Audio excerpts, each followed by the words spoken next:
Truck અને bike વચ્ચે ગમખ્વાર અકસ્માત સર્જાયો છે। જી હા, ટ્રકે બાઇકને અડફેટે લેતા બાઇક સવારો ગંભીર રીતે ઇજાગ્રસ્ત બન્યા છે। જય હિન્દ દર્શક મિત્રો, હું જમીલ પઠાણ, આપ જોઈ રહ્યા છો તીર સમાચાર। વાત કરીશું એક એવા ગમખ્વાર અકસ્માતની જેમાં બાઇક સવાર બે રાઠવા બંધુઓ ગંભીર રીતે ઇજાગ્રસ્ત બન્યા છે। ઘટના બની છે નેશનલ હાઈવે નંબર 56 ઉપર। પાવી જેતપુર ટાઉનમાંથી પસાર થતા હાઈવે ઉપર બસ સ્ટેન્ડ નજીક એક ટ્રેલરે બાઇકને અડફેટે લીધી, જેને લઈ બાઇક સવાર બંને યુવાનો ઇજાગ્રસ્ત બન્યા।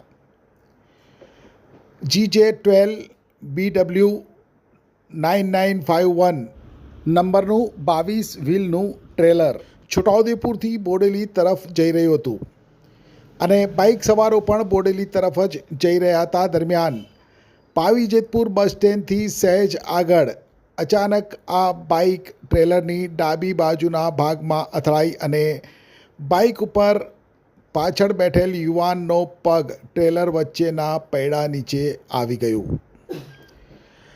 ભરચક વિસ્તારમાં બનેલી અકસ્માતની ઘટનાને લઈ લોકટોળા ઉમટી પડ્યા હતા। 108 અને પોલીસને કોલ કરાયો।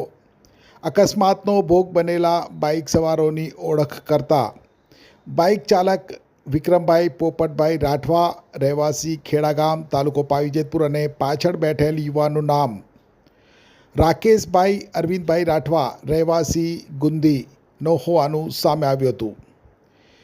બાઇક સવાર બંને યુવાનો ઇજાગ્રસ્ત બન્યા હતા, જેમાં રાકેશ રાઠવાનો પગ ટ્રેલરના તોતિંગ પૈડા નીચે આવી જતાં તેને ગંભીર ઇજાઓ પહોંચી હતી। ગણતરીની મિનિટોમાં 108 આવી પહોંચી હતી અને ઇજાગ્રસ્તોને હોસ્પિટલ ખસેડવામાં આવ્યા। અકસ્માત થતાં ટ્રેલરનો ચાલક ઘટના સ્થળ ઉપરથી નાસી છૂટ્યો હતો। ટ્રાફિકથી ધમધમતા હાઈવે રોડ ઉપર ટાઉન બસ સ્ટેન્ડ નજીક સર્જાયેલ અકસ્માતને લઈ થોડા સમય માટે ટ્રાફિક જામ સર્જાયો હતો, જોકે પોલીસે ટ્રાફિક કંટ્રોલ કરી અને પૂર્વવત કર્યો હતો અને અકસ્માતની ઘટના સંબંધે કાયદેસરની કાર્યવાહી હાથ ધરી છે।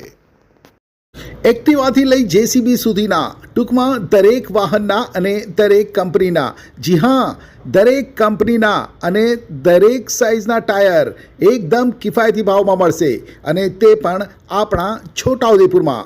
જી હા, છોટાઉદેપુરમાં। અને હા, જો તમારી પાસે રોકડા રૂપિયા ના હોય ને તો ચિંતા ના કરશો, અહીં બજાજ ફાઇનાન્સની સુવિધા પણ ઉપલબ્ધ છે। સરનામું છે apex traders, silver spoon hotel સામે, triangle complex, highway road, Chhotaudepur. Mobile number છે 7359953545।